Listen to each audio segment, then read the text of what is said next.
Good morning, everybody. We would like to start this first webinar in a series of 5. It replaces the summer school. We would like to welcome you here on this online event, which replaces the physical summer school we had planned in the nice environment of Almeria in Spain. But due to COVID-19, we had to replace it by an online series of webinars. So this is the series of webinars is organized by Dynasty in collaboration with the Technical University of Denmark, the Glasgow Caledonian University, University of the Basque Country, the CIMAT Research Center in Spain, and the University of Salford in UK.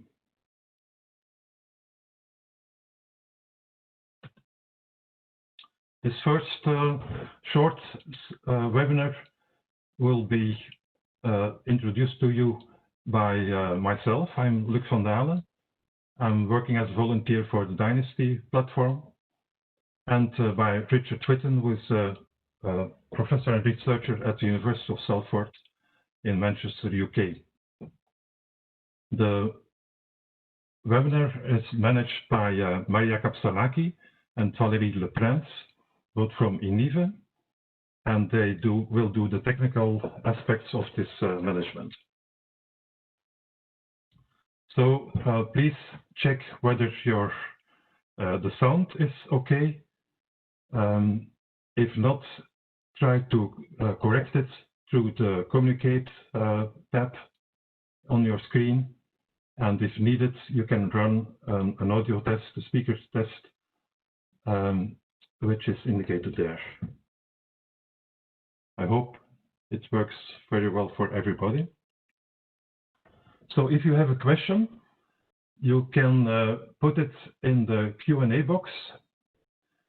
The Q&A box, you can find it behind the little icon on your tool list with the three dots. There you can open the Q&A box. Please don't use the chat box to ask questions because they may get loose afterwards. So try to use the Q&A box. And then at the end of this session, we will come back on the questions you may have. So this series of webinars will be recorded and will be published also on the Dynasty website as soon as possible after each of the webinars. If you have questions which have not been answered through this in this session, then you can send it. You can send your question to either myself or to Richard in the email address listed at the bottom. Okay, first I would like to present you Dynasty, the organizer of this webinars. Dynasty is a platform, a network for dynamic analysis, simulation and testing of energy and environmental performance of buildings. Short history, where is it coming from, Dynasty? Dynasty is the follower of a series of research projects and other events. It started already in 1985 with a big European research project on passive solar systems and energy performance of building and building components evaluation, with 27 research teams in 7 countries. It was followed up with a number of other projects, the Compass project, the PASLink project, and in '94 we created a European economic interest grouping called PASLink, the grouping of outdoor test centers,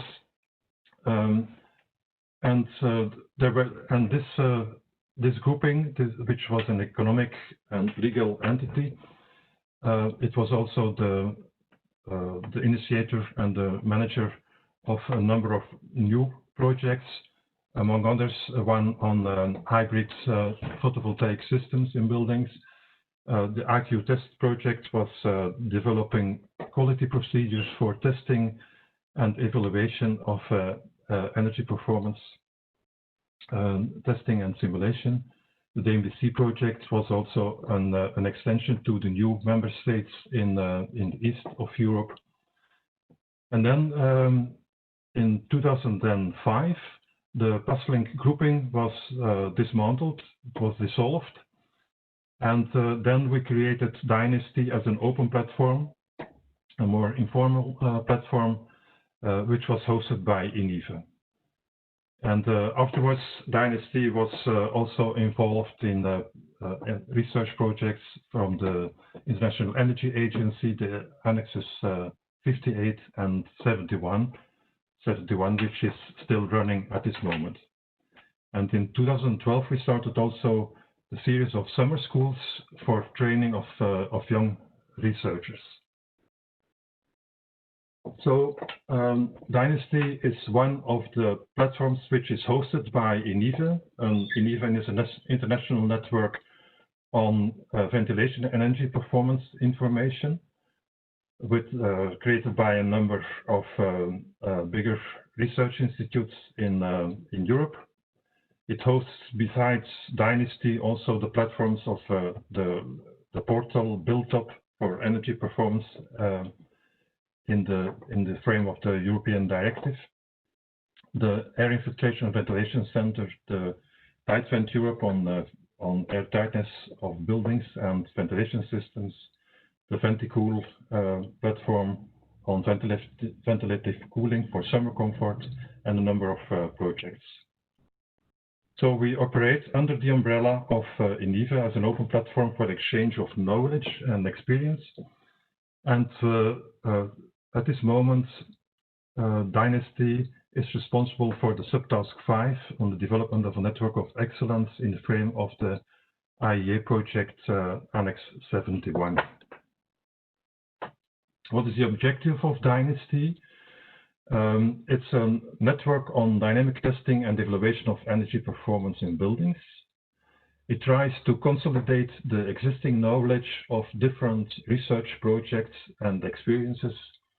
And we bring together experts from academia, from industry, from governmental bodies, from standardization bodies, and so on, about the test environment and the experimental setup of evaluation studies, also on the data analysis and the performance prediction, all in the frame of the energy performance in buildings.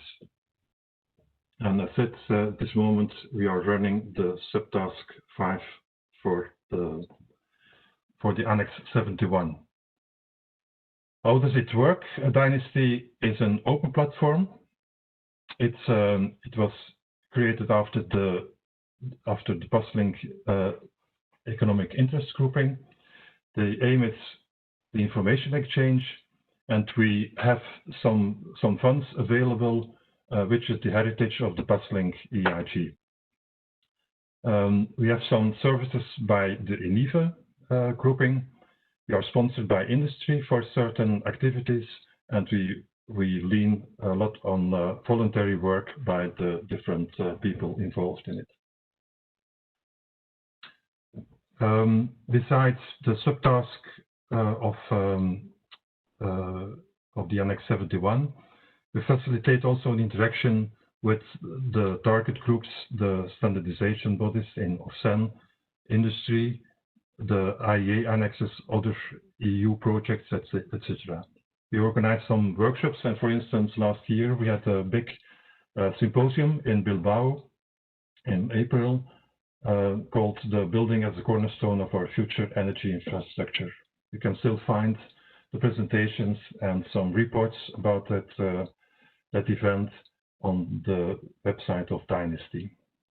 So our communication goes mainly through the Dynasty Info website and some newsletters which you can also find on the website, along with tools, data, files, reports, papers, and so on which we can disseminate on request, or a number of them are also available on the website.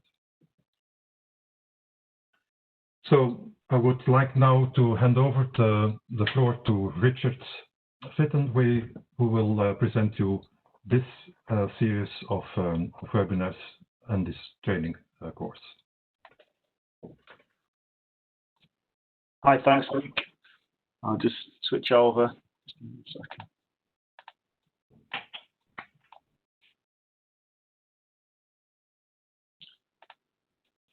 Okay, so thanks for that, Luke. Let's give us a background into what Dynasty does and where it's come from and what it's going to do in the future. So what point that I'm going to try and make is your background to the course, what it's going to contain, what you may learn, who it will be good for, and hopefully what we're going to do next as well. So really the course has two main objectives. To start to train a dynamic method to assess the thermal performance of a building or an element, such as a wall or a whole building. Examine and understand the performance of nearly zero energy buildings and the renewables that may supply these buildings. And we're going to be looking at building physics, some applied mathematics, and some statistical methods. So who might find these things useful? It's a very broad range of things that we'll be covering, but these are the approximate areas that I think people will find this type of thing useful. So certainly energy modelers will get something from it. PhD students in this area, and I hope will get a lot from it. Standard writers, people who engage with it, with industry and academia, architectural engineers, and certainly building physicists will find this information useful. So what approaches are we going to use? It's a very kind of practical approach. So we're going to use data that's been collected by experts and that's high quality from realistic and full-scale buildings and envelope systems. Not so much generated by models. We're going to try and use in situ measurements. So realistic and reliable data. So using this type of data, we can start to validate and examine the energy performance of these elements and hopefully reduce some uncertainty using high-quality measurements. So in the context, why are we looking at these types of things? Why are we looking at measuring buildings? Why are we looking at how buildings are modeled and then comparing the two? Well, there's quite a well-developed area of research around a topic known as the performance gap. And there's just some simple examples there that I found from the literature spreading across the globe, really. So take the sample sizes on the left as an indicator of the importance of the studies. But if you look at the one in Switzerland, for instance, 50,000 homes with an average performance gap of 11% between the model and the measure, if you like. But certain smaller areas of study, so if you look at the Italian one, they're finding 45%. And ones in between those, so Germany found a 30%. So it's clearly a well-observed phenomenon, this, and it deserves further study, in my opinion. And it also proves that in the vast majority of cases, the model value doesn't equal the value that we find that the occupant would find when they moved in essence. So we can also find a positive or negative performance gap. So that's going to be better than the model or worse than the model. So that's an interesting thing to think about anyway. Many researchers have tried to state what caused it, but it's actually caused by a number of different reasons. And a typical reason could be a gap between the default value entered into an energy model and something that wasn't included or didn't exist within the actual building when it was completed. So as researchers, we tend to kind of dig into things and try and find the reasons why. So the way that we model might not be perfect, but we also should understand that the model should be a simplification of a building and not the reality. Also, people criticize a model after analyzing results from a poorly measured or censored measurement campaign without consideration for uncertainty and things like this. It may be that the way that we measure things is incorrect, and the way that we analyze the data can be incorrect as well. So one of the simplest things that we're just going to look at in this session to give you an introduction about how these type of things work is the U value. So U value, for those who aren't aware, is in essence the thermal efficiency of an element. It's the It's the rate at which heat will pass through an element, such as a window, a wall, a roof, a floor, etc. So we're looking at this thing that's called a measurement gap. So all people will tend to measure things in slightly different ways. Now, what we've got here is a very straightforward 3-sensor approach to looking at heat transfer through a very straightforward building. It's a solid wall. So this diagram shows the sensors. It's not important that you kind of read every single word on there, but in essence, there's 3 sensors and there's some air temperature sensors, and we're measuring heat flux. So it's the amount of heat that's flowing through the wall, and then we measure the temperature on either side of it. Now, if you were to take the international standard for U-value measurement, which is known as ISO 9869, which was last updated in 2014, there's a whole there's a whole world of ways that you could take that data in, analyze it, and then output it as a single U-value. So you can look at the top, the middle, and the bottom sensors. You can look at the air temperature measurement at different places. You can look at if you're looking at the surface temperature or the air temperature, and you can do various different things as well. So in essence, you can get a lot of different values. So this graph here tells you a story. It tells us that the lowest value, by my rough reckoning there, is about 1.5, and the highest value is well over 2.5. So that is one standard setup on one very simple wall, but all the different permutations of how you can interpret that data, even according to an international standard, say that we have a lot of variation in that measurement. So really, you could pick any one of those values to suit what you were doing best. So if we scale this up, and we take the highest U-value, which is about 2.5, and the lowest U-value, which is about 1.5, and then we transform that into an energy model, so a dynamic simulation. I think this was done using Design Builder, which is a front end for Energy Plus. And we kind of scale this up, then the differences are significant.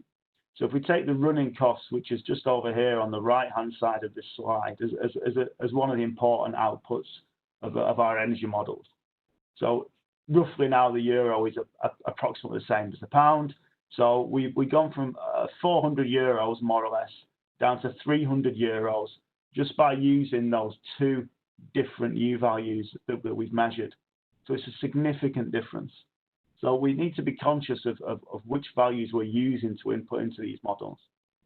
If we take an even more kind of in-depth look at this, then we find that even the regulatory standards, so this is a UK example, but you will find similar examples of variations over the globe. So the SIBC Guide A says that a suitable U value is 2.09. SAP, which is the tool that we use in the UK to generate our energy performance certificate, used to say 2.1 when we did this study. It's now changed to 1.7. And the standard approach to using a method of calculation for the U value is 1.75. So we've got 3 contradicting values. If you look at this in an even more in-depth way, we have a diagram here of a home. So this is a home in a test facility that I run at the University of Salford. And what we're not looking at here, this is not infrared thermography. This is each value on here represents a high and a low U value. So the green would be a low U value, the red would be a high U value. So it's done on kind of a rainbow scale. And these U values were collected using infrared, but they are illustrated as a single point on a diagram. And this is a normal distribution curve that represents what we found in there in a high resolution and low resolution way. But you'll find that it's still away from the 9869 standard here, which I talked about. It's still away from the SIBC standard here, and it's still away from the BR443 standard here. So what we would find in actuality here in a building doesn't represent what we find in the standards, and that's often the case. So we need to simplify the way we do things. There's no way that you could put in 2.1 million U values, which I think is what we found from that study, into an energy model. We need to understand the fundamentals of what we're measuring and create scenarios that are repeatable. We need to understand the data in, and we need to understand the data out, and we need to produce measurements that can be compared to models if so required. And we also need to make sensible choices about having too much or too complex data. There's a fine line between too much and too little. So this webinar will help us hopefully prepare for these type of activities. So this is to replace the summer school, which Hans mentioned earlier on. Okay, so we've taken you away from somewhere very nice and we'll put you in your armchair in the office. So Dynasty have taken a view that for the sake of health and safety, this summer school will be held in these online sessions. So we've got 5 2-hour sessions with the exclusion of this one, which is a shorter one, starting the 2nd and working through to the 30th of September. So every Wednesday, 10 a.m. to noon, GMT time that is. So what we're looking at, these are the overall topics that we're going to try and transform into this training course. Building physics to support the development of mathematical models for energy performance. The knowledge, and this will be a base knowledge covered right through to some quite in-depth knowledge of thermodynamic processes. So heat transfer and solar radiation will be covered in depth. Look at the 3 main processes of thermal transfer, conduction, convection, and radiation. And then we'll look at thermal mass, benchmark data for our analysis, how we take some complexity from the physical process and transfer them into simplistic mathematical models. Then we'll look at simplification of models, and then we'll look at variability of environments and how that can cause uncertainty in the data. And then we take measured data and not measured data, so the modeled, and how to build a mathematical model based on the available data that we've got. So these are the guys that are going to be presenting it. So people from all over the globe, and I'll tell you a little bit more of this in a second. So this is the one that we're sat in now, which is webinar 1. The next one will be Hans and Paul. So this is Hans Bloom and Paul Baker. So Hans will look at the general approach to different analysis techniques, looking at different types of elements, so walls, roofs, through to the whole building. Measurement process, processing of data, and available tools to do this. And then we're going to look at 2 software tools that will be used, which is LORD and CTS-MR. Then Paul's going to take a look at dynamic calculations using LORD, which is a software package. There will be an introduction to dynamic analysis methods overall, and then Paul's going to give you a practical demonstration of the software tool, and it will be an easy exercise that you can use to build your own confidence in this area. So it won't be something that's super complicated. It will be the baseline type of work that we can do in a LORD quite straightforwardly. Then ITALK is going to look at building physics, sensors, and instruments. So that's going to be looking at specific sensors of building physics, what's important to know, and more importantly, the kind of setup approach that we can use for building physics as well. Then Maria Jose is going to look at experimental setups and data collection. So we'll present the experimental setup of the PSA, the platform and solar area, and that's going to give you some data as well. So we're going to look at an explanation and a demonstration of the data that you're going to be used for that session, and it will also be used for further sessions as well. Then Peter from DTU will look at combining disciplines, building physics and mathematics, and he will use discrete time and continuous time methods, and obviously that will involve CTS-MR with statistical tools added onto it. So Peter's very much an expert in statistics, but he's going to pitch his statistical knowledge towards the building physics area, and I think that'll be a very interesting talk.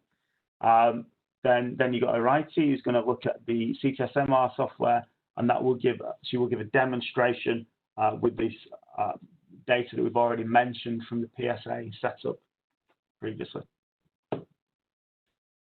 So after the 4th webinar, we invite all attendees to submit questions via email on the sessions. We'll collate all those questions, and then we'll hopefully get the panel together, everyone back together, to answer all those questions in webinar 5.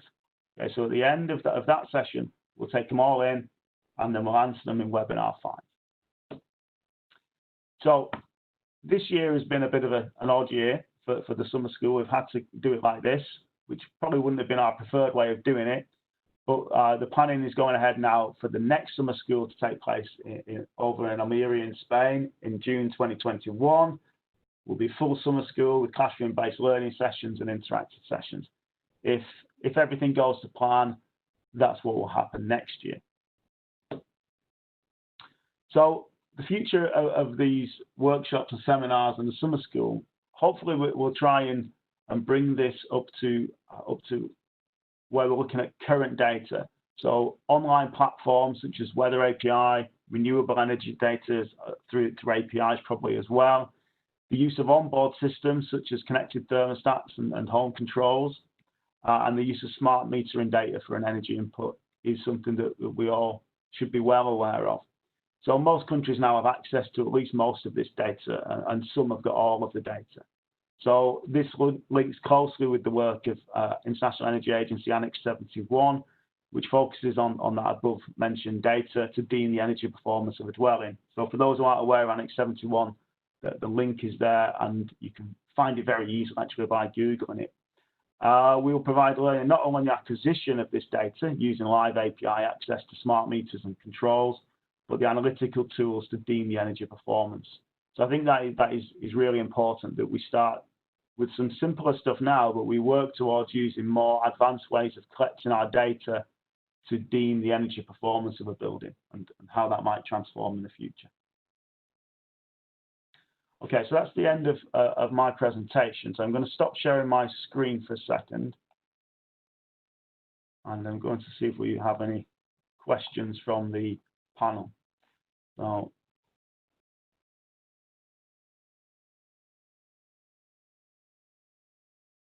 just bear with me.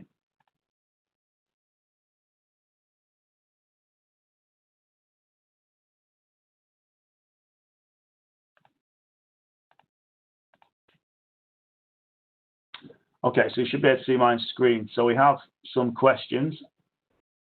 So question one, bear in mind I haven't seen these questions, so let me just read them briefly first. IR measures surface temperature and indirect with a lot of explanation. UV values, although they are proportional in the image, they don't show different behavior, but they reveal the presence of a thermal bridge.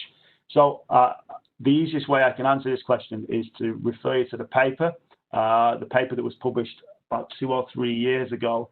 So I will, whoever sent you that question, if you email me, I would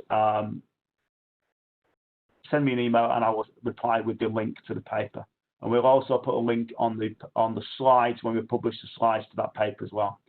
What standards do you use for in situ measurement of U value? So we generally use ISO 9869, although there is an American standard, which is, off the top of my head, it's ASTM. I think it's either 1055 or 1133, but that's difficult for me to remember. It's some time since I used it. Please put a slide number at the bottom of each slide. That is a good idea, and we'll make that change for the next set of webinars. Okay, I think that's it. I will stop sharing and see if there's any more questions arise. Maria, is there any more questions? If so, would you just type on that sheet? No, everything's here. Okay. Oh, one comment. Yeah, it's thank you, basically. Okay, right. Excellent. Okay, so that's all we've got today. So the next webinar will be next week. So that will be Hans and Paul talking you through the different software tools and some very interesting stuff around how we make the analysis of the data that we can build up around, particularly around thermal transfer. So that should be a really good session.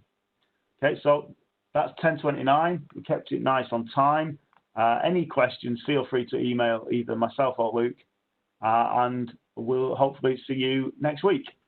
Okay, thanks very much.